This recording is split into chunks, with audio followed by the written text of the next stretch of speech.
Lecturas que inspiran, del libro El poder está dentro de ti, de Louisa Hay. El poz de mi voz interior.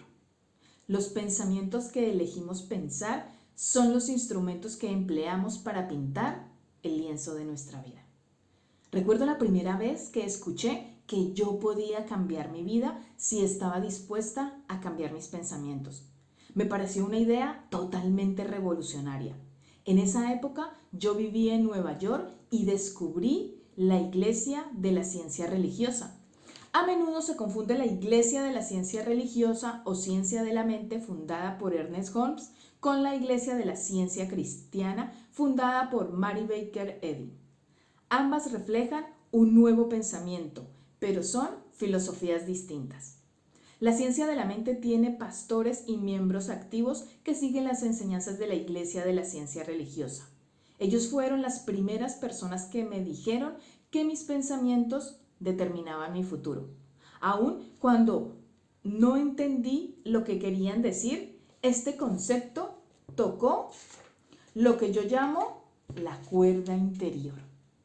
Ese lugar de intuición que solemos llamar la voz de dentro.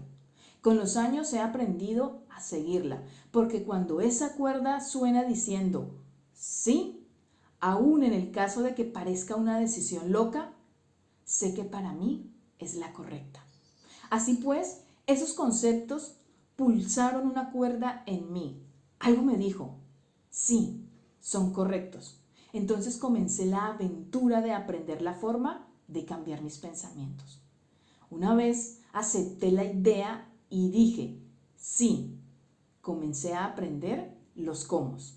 Leí muchísimos libros, mi casa empezó a parecerse a las de algunos de nosotros, atestadas de libros espirituales y de autoayuda. Durante muchos años asistí a clases, investigué todo lo relacionado con el tema. Literalmente me sumergí en la filosofía del nuevo pensamiento. Era la primera vez en mi vida que estudiaba. Hasta entonces no había creído en nada. Mi madre era católica no practicante y mi padrastro ateo. No sé por qué tenía la extraña idea de que los católicos o bien usaban cilicios o eran comidos por los leones y ninguna de las dos cosas me entusiasmaba con lo más mínimo. En realidad me dediqué a ahondar en la ciencia de la mente, porque era el camino que se abría ante mí en esos momentos, y la encontré francamente maravillosa. Al principio me pareció más bien fácil, capté algunos pocos conceptos y empecé a pensar y hablar de forma un poquitín diferente. En aquel tiempo me encantaba revolcarme en la depresión. No sabía que así iba perpetuando constantemente experiencias que me permitieran continuar compadeciéndome. Pero claro, en ese tiempo yo no conocía nada mejor. Poco a poco fui descubriendo que ya no me quejaba tanto. Comencé a escuchar lo que decía. Me di cuenta de que era muy crítica conmigo misma y traté de dejar de serlo. Me dediqué a balbucear afirmaciones sin saber muy bien lo que quería decir. Comencé con las fáciles, por supuesto, y empecé a notar ciertos cambios. Lograba tener luz verde en los semáforos y encontraba sitios para aparcar, y esto me pareció fabuloso.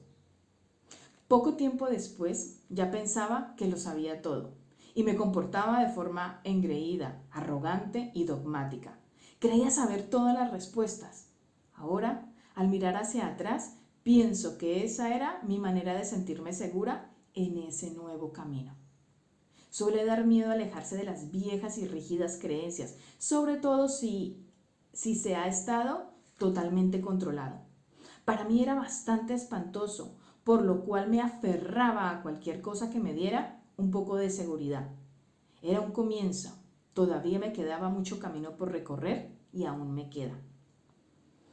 Como suele pasarnos a todos, no siempre encontraba la senda cómoda y llana, porque a veces no daba resultado balbucear afirmaciones, cosa que no podía entender.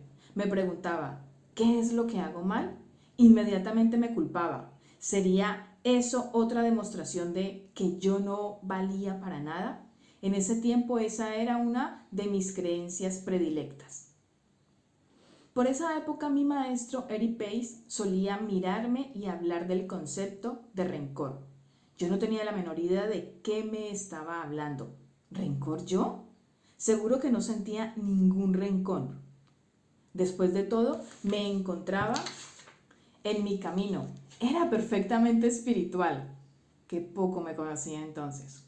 Continué haciéndolo todo lo mejor que pude. Estudiaba metafísica y espiritualidad. Aprendía a conocerme tanto como podía. Captaba todo lo que me era posible y a veces lo ponía en práctica. Suele suceder que escuchamos muchísimas cosas. A veces las comprendemos, pero no siempre las practicamos. Me parecía que el tiempo transcurría demasiado deprisa y a esas alturas yo ya llevaba 3 años estudiando la ciencia de la mente. Ya era miembro activo de la iglesia. Comencé a enseñar su filosofía, pero no lograba explicarme por qué mis alumnos parecían confusos. No entendía por qué seguían estancados en sus problemas. Yo les daba tantos buenos consejos, ¿por qué no los aprovechaban? Nunca me pasó por la mente pensar que yo hablaba mucho de la verdad, pero la vivía muy poco. Era como un padre que le dice a su hijo lo que tiene que hacer mientras él hace exactamente lo contrario. Entonces un día, de forma totalmente inesperada, me diagnosticaron un cáncer de vagina. Mi primera reacción fue de terror. Después tuve mis dudas sobre si todo lo que estaba aprendiendo tenía algún valor. Fue una reacción normal y natural. Pensé, si estuviera tranquila y centrada no tendría por qué haber creado la enfermedad. Ahora pienso que el momento en que me diagnosticaron el cáncer me sentía lo suficientemente segura para dejarlo aflorar a la superficie y no hacer de él otro secreto oculto que no sabría hasta la hora de mi muerte. Por entonces yo ya sabía demasiado como para seguir ocultándome de mí misma. Sabía que el cáncer es un malestar provocado por resentimiento. Un resentimiento que se lleva dentro tanto tiempo que acaba por corcomer el cuerpo. Cuando reprimimos las emociones en nuestro interior, estas tienen que concentrarse en algún lugar del cuerpo. Si nos pasamos la vida enterrando cosas, finalmente se manifestarán en una parte u otra de nuestro cuerpo. Tomé conciencia de que el rencor al que mi profesor se había referido tantas veces, que llevaba adentro, tenía que ver con haber sido maltratada física, emocional y sexualmente cuando era niña. Evidentemente albergaba resentimiento, estaba amargada y era implacable con el pasado. Jamás había hecho ningún ejercicio para cambiar o liberar la amargura y dejarla atrás. Cuando me marché de casa, eso era todo lo que pude hacer para olvidar lo que me había sucedido. Creía haberlo dejado atrás cuando en realidad sencillamente lo había enterrado. Cuando encontré mi senda metafísica, cubrí mis sentimientos con un precioso barniz de espiritualidad y escondí muchísima basura dentro de mí. Me rodeé de un muro que literalmente me impedía comunicarme con mis propios sentimientos. No sabía quién era ni dónde estaba. Después del diagnóstico comenzó el verdadero trabajo de aprender a conocerme. Gracias a Dios tenía instrumentos. Sabía que para conseguir cambios permanentes necesitaba entrar en mi interior. Sí, el médico me operaría y posiblemente me curaría por el momento, pero si yo no cambiaba la forma en que usaba mis pensamientos y palabras, sin ninguna duda volvería a crearme la enfermedad. Siempre me ha interesado saber en qué lugar del cuerpo colocamos nuestros cánceres, en qué lado del cuerpo están nuestros tumores, el izquierdo o el derecho. El derecho es el lado masculino, de donde damos. El izquierdo es el lado femenino, la parte receptiva de donde recibimos. Casi siempre en mi vida, cuando algo ha ido mal en mi cuerpo, siempre se trata del lado derecho. Allí era donde acumulaba todo el rencor que sentía hacia mi padrastro. Ya no me satisfacían las luces verdes de los semáforos ni los sitios para aparcar. Sabía que tenía que cavar mucho, mucho más hondo. Comprendí que en realidad no hacía todos los progresos que deseaba porque no había limpiado esa vieja basura de la niñez y que no vivía realmente lo que enseñaba. Tenía que reconocer a mi niña interior y trabajar con ella.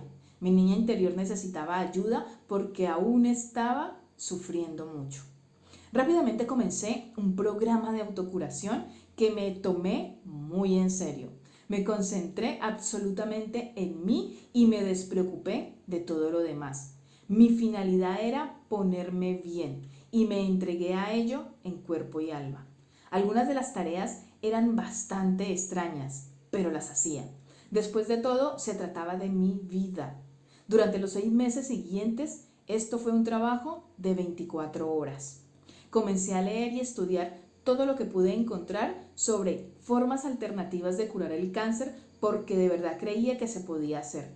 Seguí un régimen de limpieza que purificaba mi cuerpo de toda la porquería que había comido durante años. Me parecía que solo vivía de brotes y puré de espárragos.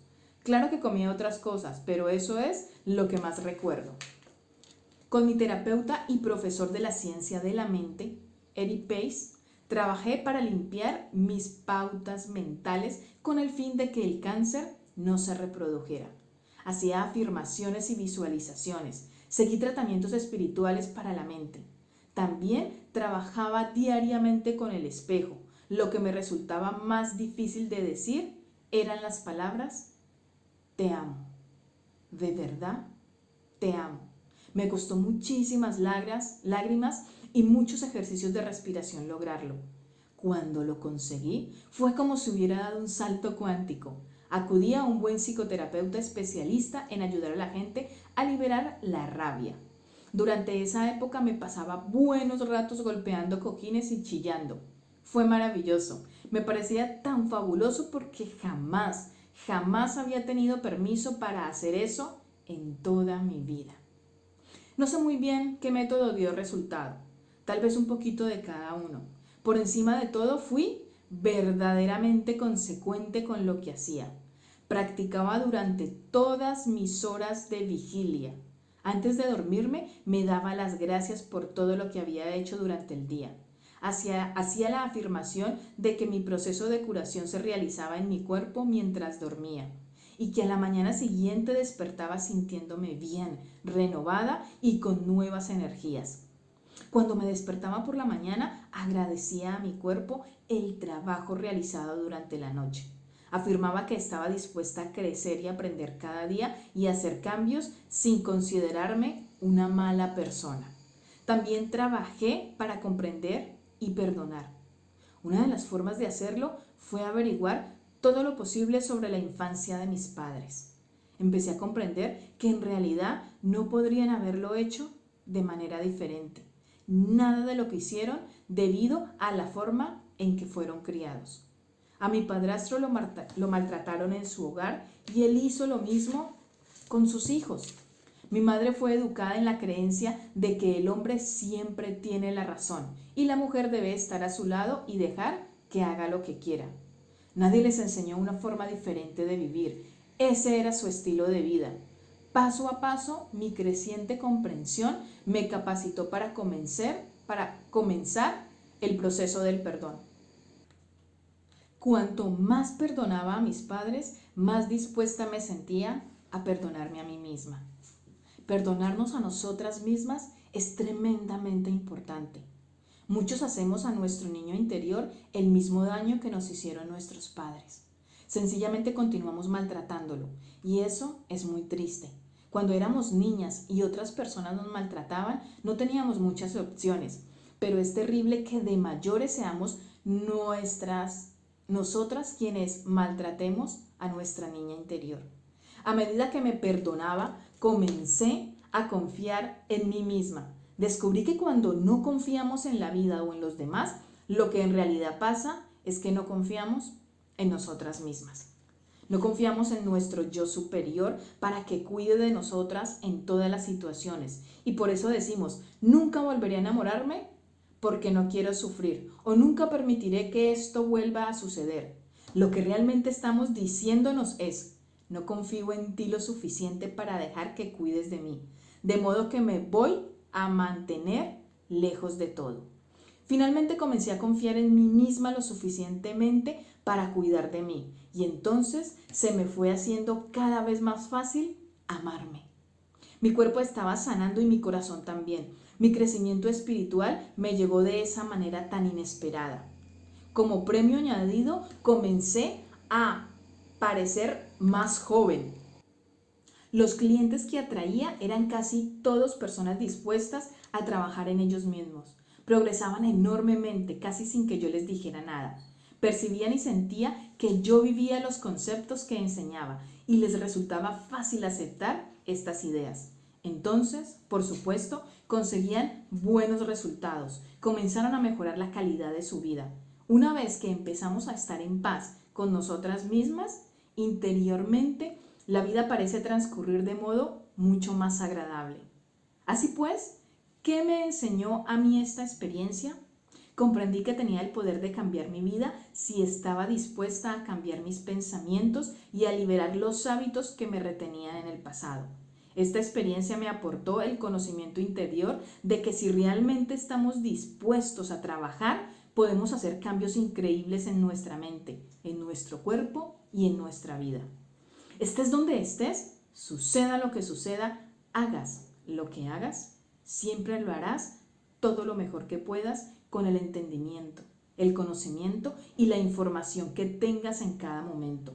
Y cuando sepas más, harás las cosas de otra manera, como hice yo. No te regañes por estar donde estás, no te culpes por no hacer algo más rápido o mejor. Di, lo hago lo mejor que puedo y aunque ahora esté metido en un lío, de alguna forma saldré de él. De modo que a buscar la mejor manera. Otra vez. No te regañes por estar donde estás. No te culpes por no hacer algo más rápido y mejor. Otra vez. El 20. No te regañes por estar donde estás. No te culpes por no hacer algo más rápido o mejor. Di, lo hago lo mejor que puedo y aunque ahora esté metido en un lío, de alguna forma saldré de él. De modo que a buscar la mejor manera de hacerlo. Si lo único que haces es decirte que eres un estúpido y que no vales nada, entonces te quedarás estancado. Para llevar a cabo los cambios que deseas hacer, necesitas tu propio y amoroso aliento. Los métodos que yo empleo no son míos. La mayor parte de ellos los aprendí de la ciencia de la mente, que es lo que fundamentalmente me enseñó. Sin embargo, estos principios son tan viejos como el tiempo. En las antiguas enseñanzas espirituales encontrarás los mismos mensajes. He recibido la preparación necesaria para ser ministro de la Iglesia de la Ciencia Religiosa. Sin embargo, no tengo iglesia. Soy un espíritu libre. Doy mis enseñanzas en lenguaje muy sencillo para que lleguen a mucha gente. Esta senda es una manera maravillosa de organizar la cabeza y de comprender verdaderamente de que la vida y de cómo se puede usar la mente para responsabilizarse de la propia vida. Y hasta aquí la lectura de hoy. Este libro es del año 89, o sea que ya tiene sus añitos. Y bueno, sencillamente quería decirte que, tal como lo dice Louisa Hay en este capítulo, por muchos conocimientos que tengamos, por muchas herramientas que conozcamos, si no las llevamos a la práctica, no estamos siendo coherentes, consecuentes con lo que hacemos, con los resultados que queremos alcanzar. Así que si quieres una ayuda extra, si quieres llevar todos los conocimientos que están no solo en este libro, sino en muchísimos libros de espiritualidad, metafísica, desarrollo personal, te invito a que conozcas los talleres y los cuadernos de transformación personal. O que conozcas el Gym para una vida plena. El Gym para una vida plena son entrenamientos mensuales en donde comparto contigo métodos, herramientas y estoy ahí de la mano acompañándote. ¿Para qué, Sandra?